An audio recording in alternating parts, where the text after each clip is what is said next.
નાની વાતમાં આપણે આજે પુષ્ટિ સંહિતા ભાગ બીજો પાના નંબર 60 વિષય છે વ્રજ ગોકુળ જમના ગોવર્ધન રહે સદા સંગોસંગ। પાના નંબર 60 ઉપર પ્રભુ શ્રી ગોપાલાલજી અને લાલ બાવા એટલે કે ગોપેન્દ્રલાલજી રાજકોટમાં બિરાજે છે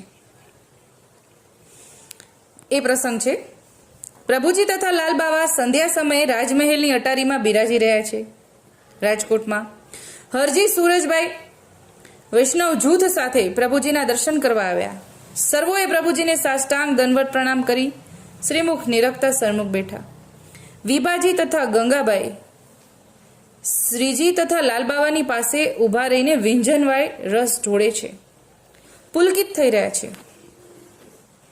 લાલન વ્રજરાજ ગંગાબાઈને ઉદ્દેશીને કહે છે, ગંગાબાઈ કહા મનોરથ મન મેં સોચત હો।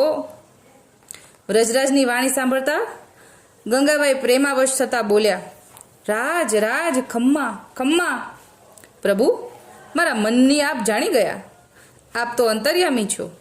પ્રભુ વ્રજરાજ કુમાર લાડીલા વારી જાઉં પ્રભુ। મારા મનમાં અલૌકિક વ્રજભૂમિ અને ઠકરાણી ઘાટે બિરાજતા શ્રી યમુના મહારાણીજી અને તેના ઉપર આપ વ્રજ સુંદરીઓ સાથે કેલ કરતા દર્શન કરવાની અને ગોકુળ ગોવર્ધનની છબી નિરખવાની મનોકામના સેવી રહી છું। જે આપે નવનીત સમાન કર્યો છે તે ઝાંખી કરું। એક વાક્યની અંદર આખું વ્રજમંડળ અને ઠાકોરજીની લીલા, બાળ લીલા, યમુનાજીના ઘાટ, યમુના મહારાણીજીના દર્શન અને રાસ આ બધો એક વાક્યની અંદર મનોરથ એમને વ્યક્ત કર્યો રાણી ગંગાબાઈએ। ત્યારે લાલજી ગોપેન્દ્રલાલજી હસતા હસતા કહ્યું, અરે ગંગાબાઈ, એ સર્વ તો શ્રી અન્નાજીના શ્રીઅંગમાંથી પ્રગટ થયા છે। એટલે કે વ્રજ, યમુનાજી, ગોવર્ધન આ બધું અન્નાજીના શ્રીઅંગમાંથી પ્રગટ થયું છે। એ સર્વ શ્રી અંગની સૃષ્ટિનો લીલા વિલાસ અલૌકિક સ્વરૂપ છે। શ્રીજીના હૃદય કમળમાંથી યમુનાજી પ્રગટ થયા છે, મનમાંથી ગોવર્ધન અને ચરણથી વ્રજભૂમિ અને શ્રીઅંગમાંથી સર્વ વ્રજભક્ત પ્રગટ થયા છે। એટલે કે હૃદયમાંથી યમુનાજીનું પ્રાગટ્ય થયું, મનમાંથી ગોવર્ધન પ્રગટ થયા, ચરણથી વ્રજભૂમિ અને શ્રીઅંગથી વ્રજભક્ત પ્રગટ થયા। જ્યાં જ્યાં આપ પધારે તહા તહા તે સર્વ વ્રજ ગોકુલ જમના ગોવર્ધન સદા આપની સાથે સાથે રહે છે। પણ જેની અલૌકિક દિવ્ય દ્રષ્ટિ હોય તેને દર્શન થાય। તારો મન મનોરથ અહીંયા જ અન્નાજી પૂર્ણ કરશે, એમાં કોઈ સંશય નથી। આવું લાલ બાવા બોલ્યા। એટલે કે ગોપેન્દ્રલાલજી બોલે છે કે તારો મનોરથ અન્નાજી પૂર્ણ કરશે, અન્નાજીની સાથે સાથે છે આ બધું। પ્રભુ શ્રી ગોપાલાલજી લાલનની બાલ સુલભ વાણી ગંગાબાઈની સાથે વાત કરતા સાંભળી અને લાલ સામું જોતા અતિ મુસ્કુરાયા। ગોપાલાલજી કે લાલ તમે શું કહી દીધું? અહીંયા કળી કાળ છે, પહેલેથી કહેતા તો આવે જ છે ગોપાલાલજી, કળી કાળ છે કહેતા જ આવે છે, હવે અહીંયા આટલા બધાની વચ્ચે કહી દીધું એટલે હવે ગોપાલાલજી મુસ્કુરાઈ રહ્યા છે અને કહે છે, અરે લાલન અબ તો કલિકાલ હે।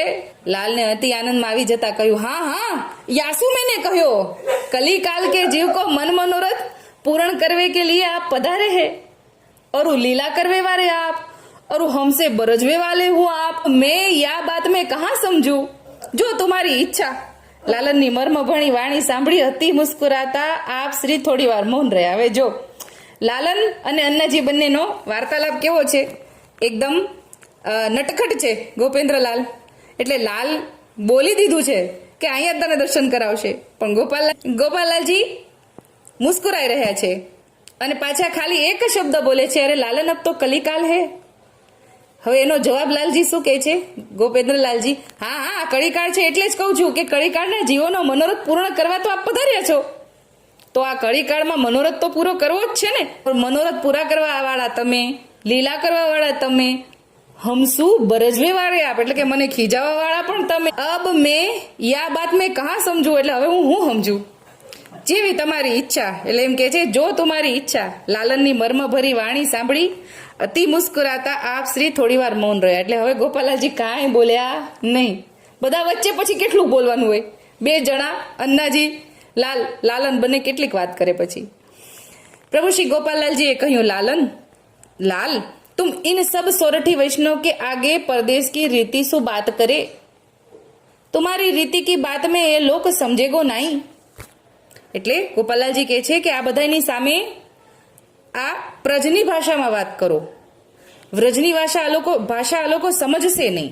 લાલજીએ કહ્યું, हाँ हाँ अन्ना जी, पहले पहले परदेश है और तो हमको ब्रज भाषा आછી લાગે, યા શું અમે એ બોલત હે, એટલે કે પેલો વેલો પરદેશ છે અને મને વ્રજ ભાષા સારી લાગે છે એટલે અમે આ ભાષા બોલીએ છીએ.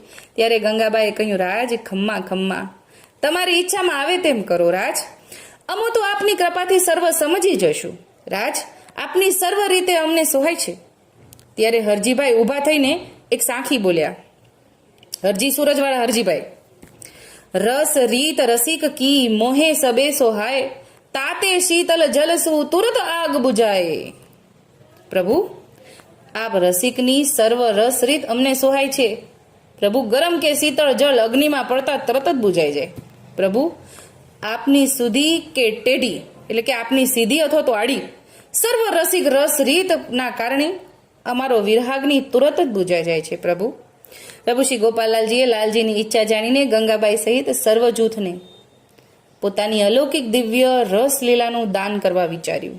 જો હવે ગોપાલાલજીએ કૃપા કરી, ગંગાબાઈનો મનોરથ છે એમાં લાલજીએ તો વિનંતી કરી જ દીધી છે કે અન્નાજી, આપ તમારી આગળ તમારી ઈચ્છા, પણ તમારે તો કરાવવા જ જોઈએ દર્શન.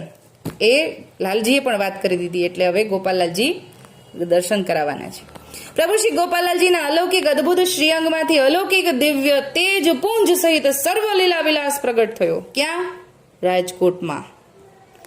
રાજકોટમાં જ વ્રજભૂમિ યમુનાજી, ગોકુળ, ગોવર્ધન સહિત સર્વને પ્રગટ પ્રમાણ દર્શન થયા. આપ શ્રી વ્રજ સુંદરીઓના જૂથ સાથે કલિંદ તનયાના તટ ઉપર ખેલી રહ્યા છે. નૂતન વિલાસ, લીલા વિલાસ સહિત ક્રીડા કેલ કરી રહ્યા છે. અલૌકિક રાસ મંડળ તટ ઉપર ખેલી રહ્યું છે. ગંગાબાઈ પોતાને અલૌકિક દેહ તે જૂથમાં જોતા એની 10મી અવસ્થા થઈ ગઈ, એટલે કે પોતાને રાસ મંડળમાં જોઈ. એટલા બધા રાસ મંડળ ત્યાં રમાઈ રહ્યું છે ને, એમાં પોતે ગંગાબાઈએ પોતાની જાતને જોઈ. સર્વ જૂથ એ લીલાનું દર્શન સુખ લેતા રસમગ્ન થઈ ગયું. એટલે ત્યાં જેટલું જૂથ બિરાજે છે, હરજી સૂરજ બિરાજે છે, રાજકોટના જેટલા ભગવદીઓ છે એટલા પણ, અને ઠાકોરજીની સાથે સાથે બીજા જેટલા પણ પરદેશમાં પધાર્યા છે એટલા બધા જ ત્યાં દર્શન કરે છે.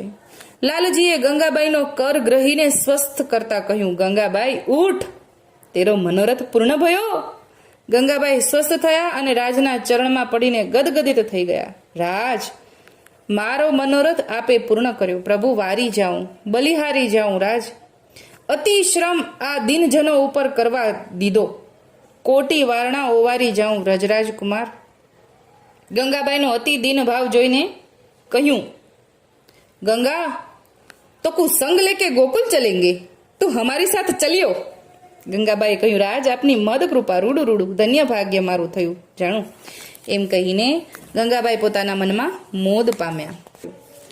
આવું ઠાકોરજીએ ગોપાલાજી અને ગોપેન્દ્રલાલજીની લીલા ગંગાબાઈની સાથે સાથે મનોરથ ગંગાબાઈનો છે જો, પણ ત્યાં બિરાજમાન સર્વ જૂથને દર્શન થયું છે.